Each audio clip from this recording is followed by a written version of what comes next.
So topic is electric field and potential. Exercise book H.C. Verma. Question number 23rd.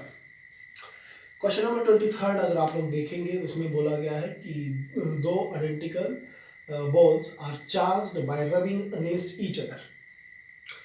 दो charged ball हैं और उनको रब किया गया, और अगर रब किया गया तो इट मीन्स उनके ऊपर equal and opposite charge create होगा, जो बेसिक थ्योरी से आप लोगों को पता होगा. They are suspended from a horizontal rod through a string of length 20 centimetre each. तो किसी स्ट्रिंग जो 20 सेंटीमीटर लॉन्ग है उससे उसको सस्पेंड किया गया. The separation between the suspension points being 5 centimetre, और जो separation between the suspension points ये हैं आप लोगों के suspension points जिससे दो जो आपके चार्जेस हैं उनको सस्पेंड किया गया है, उनके बीच का जो डिस्टेंस है वो आप लोगों को गिवन है 5 centimetre. 5 centimetre. In equilibrium the separation between the walls is 3 centimetre. और ये थोड़ा इधर इंटरेस्टिंग क्वेश्चन है. अब अगर आप लोग देखें कि अगर इन दोनों को रब किया गया तो एक के ऊपर पॉजिटिव आएगा और एक के ऊपर नेगेटिव चार्ज आएगा, और पॉजिटिव नेगेटिव एक दूसरे को अट्रैक्ट करेंगे, तो इस करके इनके बीच में क्या होगा, ये जो 20 सेंटीमीटर है कुछ इस तरह से होगा, और सेम वे से ये भी एक फोर्स, अट्रैक्टिव फोर्स एक्सपीरियंस करेगा और ये भी इस तरफ मूव करेगा. और सपोज कीजिए इस पॉइंट पर अगर ये इक्विलिब्रियम में आ गया है तो बुक के according the equilibrium separation between the walls is 3 centimetre. इस पॉइंट पर जो इनके बीच का सेपरेशन है, इस पॉइंट पर जो इनके बीच का सेपरेशन होगा वो होगा 3 सेंटीमीटर. ठीक है, वो होगा 3 centimetre. Find the mass of each wall. Calculation क्या करनी है, इन दोनों का मास कैलकुलेट करना है हम लोगों को. नंबर 1 है मास पता करो, और tension in the string second है हम लोगों को टेंशन कैलकुलेट करनी है. ठीक है, tension in the string and the charge on each wall has a magnitude. और गिवन जो है वो है चार्ज जो है 2 × 10⁻⁸ कूलम का, और बाकी सारा कुछ हम लोगों को कैलकुलेट करना होगा. आई होप आप लोगों को क्वेश्चन अच्छे से अंडरस्टैंड हुआ होगा. इसी क्वेश्चन को थोड़ा अच्छा सा डायग्राम बनाता हूँ ताकि आप लोग इसको अच्छे से समझ सकें, क्योंकि इसमें थोड़ी ट्राइंगल्स हम लोगों की अच्छी नहीं लग रही है. इसको थोड़ा क्लोज ले ताकि ट्राइंगल थोड़ी बड़ी बने और आप लोग इसको अच्छे से ऑब्जर्व कर सकें. ठीक है, तो ये है इक्विलिब्रियम पर डिस्टेंस जो है 3 सेंटीमीटर. ठीक है जी.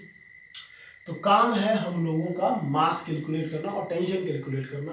सो बेसिक एक बात आप लोग मान के चले कि जो एंगल है इस पॉइंट पर वो है थीटा, और टेंशन होगा इस स्ट्रिंग पर.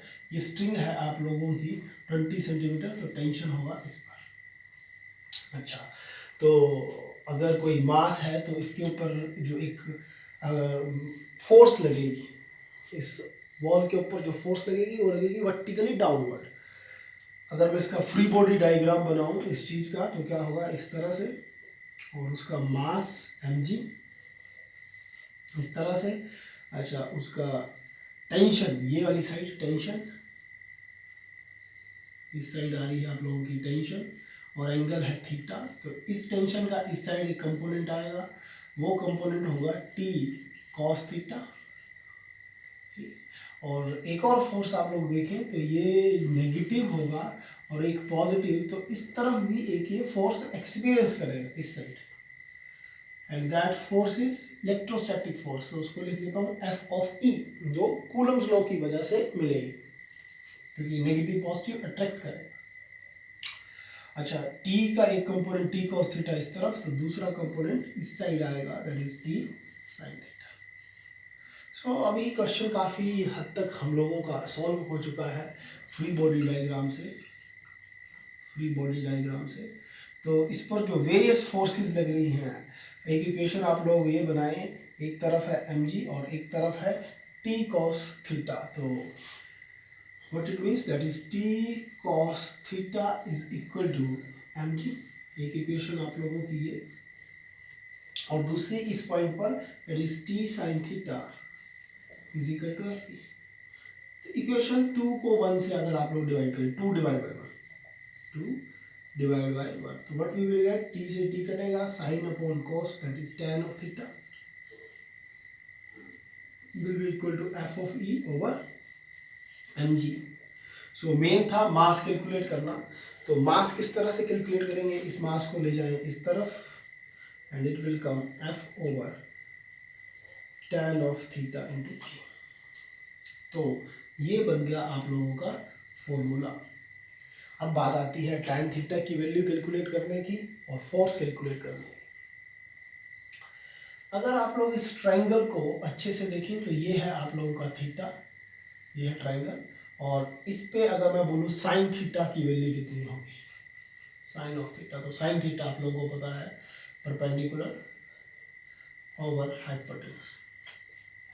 सो इसके लिए परपेंडिकुलर है ये साइड जो होगी, आप लोग देखें ये है 3, देन इस साइड बचेगा 1 और इस साइड भी 1, तो ये होगा 1 सेंटीमीटर और इस तरफ भी 1 सेंटीमीटर। तो perpendicular is 1 and hypotenuse is this, that is given, that is 20 centimetre. आप लोग स्टार्टिंग में देखेंगे तो क्वेश्चन पर ये गिवन है 20, तो साइन ऑफ थीटा इज 20। देखिए अगर मैं कॉस थीटा इससे कैलकुलेट करूँ तो बेसिक फॉर्मूला आप लोग यूज कर सकते हैं, sine square theta plus cos square theta equal to 1, और इधर से आप लोगों का जो कॉस ऑफ थीटा होगा 1 minus sine square theta under root, और इससे आप लोग छोटी सी कैलकुलेशन करें तो साइन थीटा के लिए 1/20 दैट इज 1/400 अंडर रूट, और ये आएगा 399/400 under root cos of theta. तो अप्रॉक्सीमेट ये इक्वल ही है, तो नियर अबाउट इक्वल टू 1 आएगा। ठीक है जी, तो साइन थीटा की वैल्यू आप लोग 1/20 ले और कॉस थीटा की वैल्यू अप्रॉक्सीमेट आप लोग 1 मान के चले। तो इसी से अगर मैं tan थीटा कैलकुलेट करना हो, tan ऑफ थीटा कैलकुलेट करो, तो tan क्या है, sine upon cos, sine is 1/20 and upon cos is 1, तो tan of theta is also equal to 1/20। तो एक बेसिक सी बात इधर कवर हो रही है।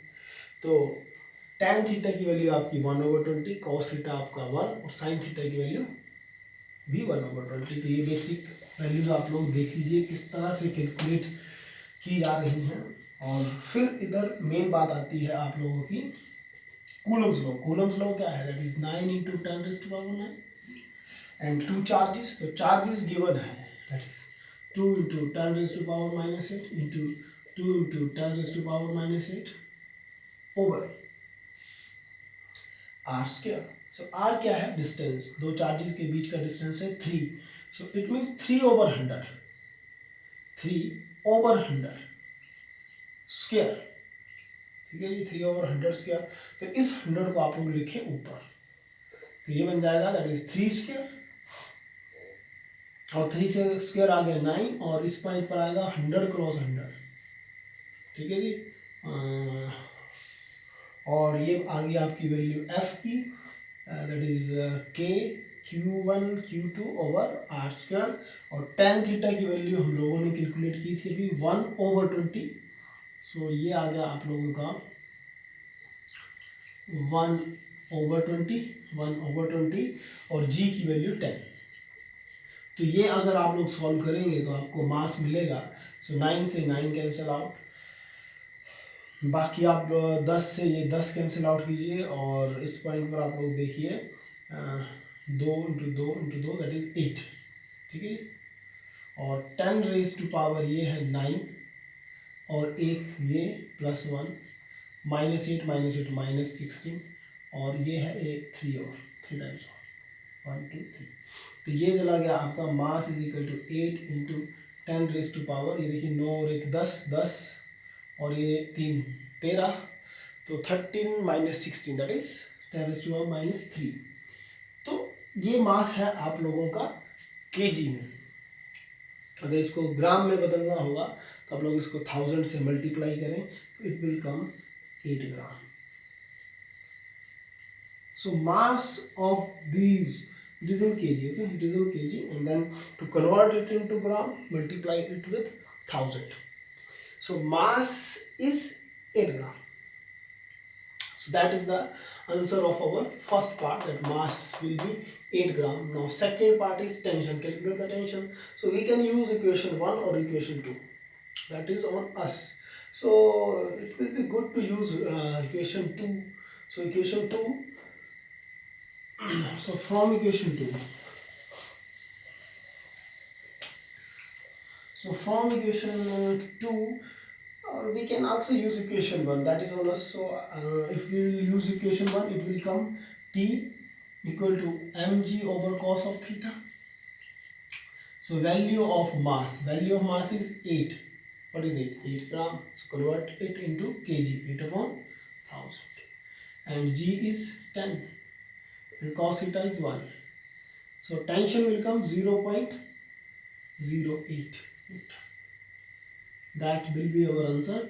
Or if someone is using equation 2, then we can calculate T is equal to f of e over sin theta. So f of e हम लोगों ने अभी यूज किया था, इस पर सेम उसी वे से कैलकुलेट के करें, और साइन थीटा की वैल्यू आप लोग ले लें 1/20. तो आपका आंसर जरूर आएगा. अगर आप बुक का आंसर देखोगे तो बुक में जो आपके आंसर्स हैं क्वेश्चन नंबर 23 का, तो 8.2 and 8.2 into 10 raised to a minus 2. So that is okay. Our answer is 8 into 10 raised to a minus 2. तो ये ठीक है अप्रॉक्सीमेट, क्योंकि आप जी की वैल्यू अगर 9.8 लेंगे तो आपका आंसर एकदम बुक की तरह आएगा. Thank you.